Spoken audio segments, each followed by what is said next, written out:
Hello everyone, welcome back to our YouTube channel my notes coaching academy.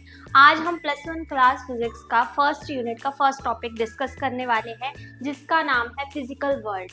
ठीक है, इसमें सबसे पहले हम देखेंगे फिजिक्स क्या है, फिर देखेंगे फोर्सेस कितने टाइप की होती हैं, उसके बाद हम फिजिकल क्वांटिटीज के बारे में जानेंगे। ठीक है, तो सबसे पहले स्टार्ट करते हैं हम फिजिक्स से।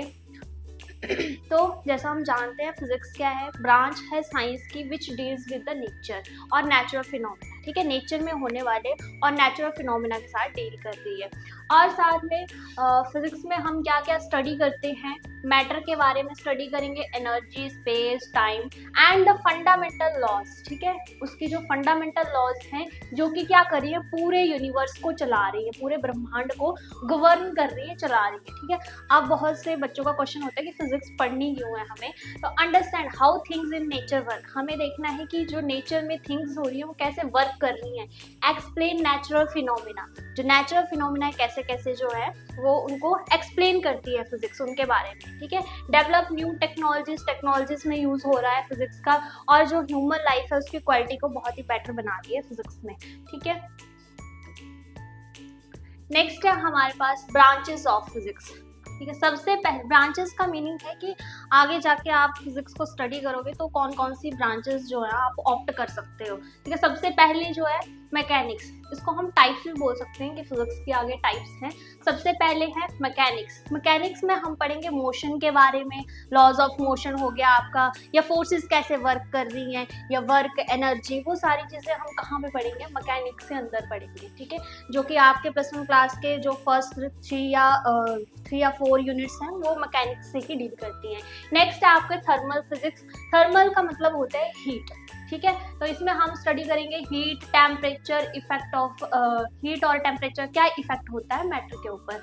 नेक्स्ट है आपका इलेक्ट्रिसिटी एंड मैग्नेटिज्म। ठीक है, यहाँ पे हम चार्जेस के बारे में पढ़ेंगे, करंट कैसे प्रोड्यूस हो रहा है, मैग्नेटिक फील्ड कैसे बन रही है, उनकी एप्लीकेशंस, वो सारी हम जो है इलेक्ट्रिसिटी और मैग्नेटिज्म में पढ़ते हैं। नेक्स्ट है ऑप्टिक्स। ऑप्टिक्स में आप जो है लाइट के बारे में पढ़ोगे और नेचर बिहेवियर कैसा है लाइट का, वो सब इसमें स्टडी किया जाता है। नेक्स्ट है वेव एंड एकॉस्टिक। तो जैसे वेव में साउंड वेव्स होगी आपकी, डिफरेंट जो वेव्स होती है उनकी स्टडी वेव्स और एकॉस्टिक्स में की जाती है।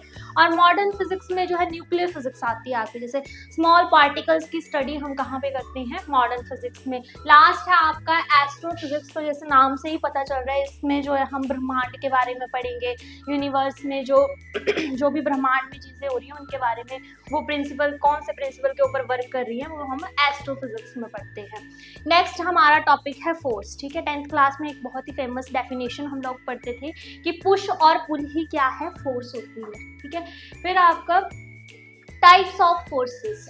ठीक है, 2 टाइप के हम फोर्सेस मेन पढ़ते हैं।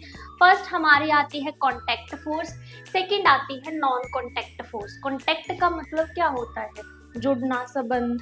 ठीक है, तो कॉन्टैक्ट फोर्स इस नाम से पता चल रहा है कि जिस फोर्सेस में क्या होगा, जिन फोर्सेस में क्या होगा, कॉन्टैक्ट होगा, उनको हम कॉन्टैक्ट फोर्स बोलेंगे।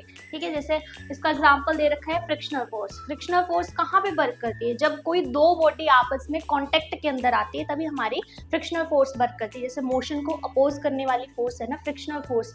ठीक है, फिर आप नॉर्मल रिएक्शन, टेंशन, स्ट्रिंग के ऊपर लगती है स्प्रिंग फोर्स, ये सारी आपकी जो है वो कॉन्टैक्ट फोर्स के एग्जाम्पल है। ठीक है, जैसे यहाँ पे आप देख पा रहे हो ये क्या कर रहा है, इसको पुल कर रहा है, तो यहाँ पे क्या हो रहा है, सरफेस के साथ जो है वो कॉन्टैक्ट हो रहा है। ठीक है, तो यहाँ पे ये पुल कर रहा है, यहाँ पे आपकी फ्रिक्शनल फोर्स ऑपोजिट वर्क करेगी, बट कहाँ, जैसे कॉन्टैक्ट हो रहा है तभी ये वर्क करेगी। ठीक है, फिर आपकी आती है नॉन कॉन्टैक्ट फोर्स। ऐसी फोर्सेस जिनमें कॉन्टैक्ट करने की जरूरत नहीं होती, जैसे ग्रेविटेशनल फोर्स है ना, इसमें कॉन्टैक्ट की जरूरत थोड़ी होती है। जैसे हम कोई भी ऑब्जेक्ट ऊपर फेंकेंगे वो खुद ही नीचे आ जाएगा, उसके लिए कॉन्टैक्ट की जरूरत नहीं है।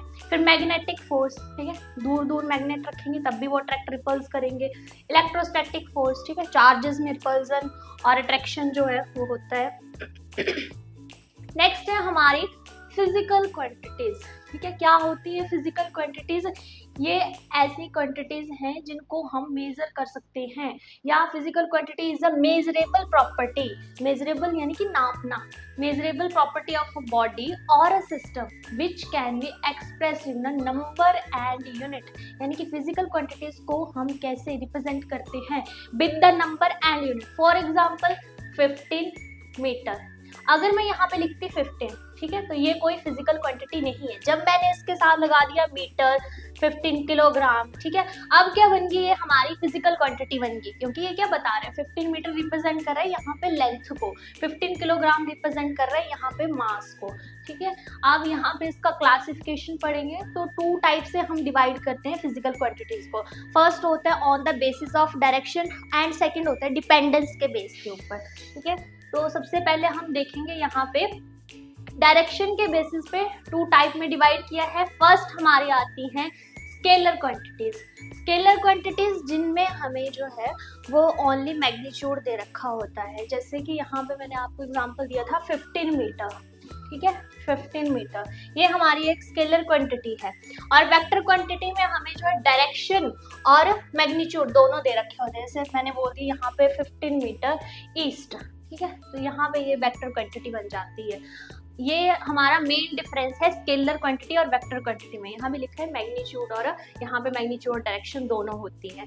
अब क्या क्या कैरेक्टरिस्टिक्स हैं इसकी, नो डायरेक्शन, इसमें कोई डायरेक्शन नहीं होगी, यहाँ पे क्या होगी, डायरेक्शन होगी। मोस्ट इंपॉर्टेंट थिंग कि यहाँ पे जो एडिशन किया जाता है, हमारी स्केलर क्वांटिटीज में जो एडिशन किया जाता है वो एल्जेब्रिक होता है। जैसे कि 15 मीटर में मैंने 15 मीटर को ऐड कर दी, यानी कि 15 मीटर कोई लेंथ थी, अब मैंने बोला उसको 15 मीटर और इंक्रीज कर दो तो वो 30 मीटर बन जाएगी, ठीक है।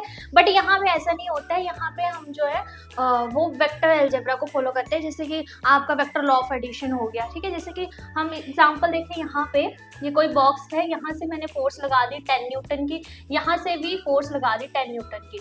अब मैं आपसे पूछूं कि टोटल फोर्स क्या होगी, करेंगे तो यहाँ पे हम सम ही, बट अगर टोटल फोर्स की बात की जाए तो यहाँ पे 0 न्यूटन आएगी, क्योंकि यहाँ पे ऑपोजिट वर्क कर रही है, ठीक है। तो 10 प्लस माइनस 10 न्यूटन हो जाएगा और वो 0 न्यूटन की फोर्स यहाँ पे वर्क कर रही है, ठीक है। तो यहाँ पे जो है हम वेक्टर लॉ ऑफ एडिशन को फॉलो। नेक्स्ट हम देखेंगे बेस्ड ऑन डिपेंडेंस। डिपेंडेंस के बेस पे भी हमने 2 टाइप्स में इसको डिवाइड कर रखा है। फर्स्ट है हमारे पास फंडामेंटल क्वांटिटीज, ठीक है। सेकंड है डिराइव्ड क्वांटिटीज। जैसे यहाँ पे नाम पे पता चल रहा है फंडामेंटल यानी कि बेसिक क्वांटिटीज, उन्हीं बेसिक क्वांटिटीज से सभी बाकी की डिराइव्ड क्वांटिटीज बनेंगे यहाँ पे, ठीक है। 7 हमारे पास है यहाँ पे बेसिक क्वांटिटीज, जैसे length, mass, time, electric current, temperature, amount of substance, luminous intensity, और इनके जो है ये SI यूनिट्स दे रखे हैं, ठीक है। यहाँ पे दे भी रखा है कि ये क्या इंडिपेंडेंट क्वांटिटीज हैं, यानी कि किसी और क्वांटिटी के ऊपर ये डिपेंड नहीं कर रही है। और ये जो डिराइव्ड है ये सारी की सारी जो है यहाँ से ही बनी है। जैसे फॉर एग्जांपल यहाँ पे आपको एरिया दे रखा है, तो एरिया क्या होगा, लेंथ इनटू ब्रेड्थ, यानी कि 2 लेंथ से ही हमारे पास क्या बन रहा है, लेंथ कहाँ से आई, ये फंडामेंटल क्वांटिटी से आई, उनसे ही हमारे पास एरिया डिराइव हुआ है। जैसे फोर्स का एग्जांपल अगर हम ले तो फोर्स क्या होती है, मास इनटू एक्सेलरेशन, और मास तो हमारे पास क्या है, यहाँ पे फंडामेंटल क्वांटिटी है, बट एक्सेलरेशन हमारे पास बनती है वेलोसिटी अपॉन टाइम, और वेलोसिटी भी कैसे बनती है, डिस्प्लेसमेंट अपॉन टाइम से बनती है। अगर हम इनके बिल्कुल बेसिक में जाएं तो ये डिस्टेंस और टाइम और ये मास जो है सब कहाँ से आया है, फंडामेंटल क्वांटिटीज से ही आया है, ठीक है। यानी कि डिराइव्ड क्वांटिटीज जो है वो डिपेंड कर रही है कहाँ पे, फंडामेंटल क्वांटिटीज से। नेक्स्ट हम देखेंगे स्टैंडर्ड यूनिट्स, ठीक है। एक फिक्स्ड यूनिट यहाँ पे रखी गई हैं, ठीक है, जो इंटरनेशनली एक्सेप्टेबल है, यानी कि पूरे वर्ल्ड वाइड जो है यही SI यूनिट्स जो हैं वो एक्सेप्टेबल हैं, ठीक है। जैसे आपका लेंथ के लिए हम यूज करेंगे मीटर, मास के लिए किलोग्राम, टाइम के लिए सेकंड, करंट के लिए एम्पियर, टेम्परेचर के लिए केल्विन, और अमाउंट ऑफ सब्सटेंस के लिए मोल, और ल्यूमिनस इंटेंसिटी के लिए कैंडेला, ठीक है। नेक्स्ट कुछ करेक्टरिस्टिक्स हैं SI यूनिट्स के। क्या क्या करेक्टरिस्टिक्स हैं, फर्स्ट हमारे पास है कि ये बहुत ही ज़्यादा सिंपल है और इजी है। सेकंड है इंटरनेशनली एक्सेप्टेबल है, जो हमने पहले ही बात की कि पूरे वर्ल्ड वाइड जो है यही यूज़ की जाएंगे। थर्ड है based on standard units, standard unit के ऊपर बेस्ड हैं। फोर्थ है SI unit have fixed values, इनकी फिक्स्ड वैल्यूज है।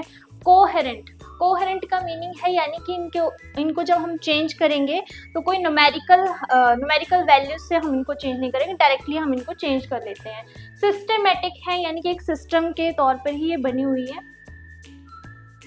नेक्स्ट है सिस्टम ऑफ यूनिट्स। इसके अलावा भी बहुत सारे हमारे पास यूनिट्स हैं, जैसे आपका सीजीएस सिस्टम हो गया, एफपीएस सिस्टम हो गया, एमकेएस सिस्टम हो गया।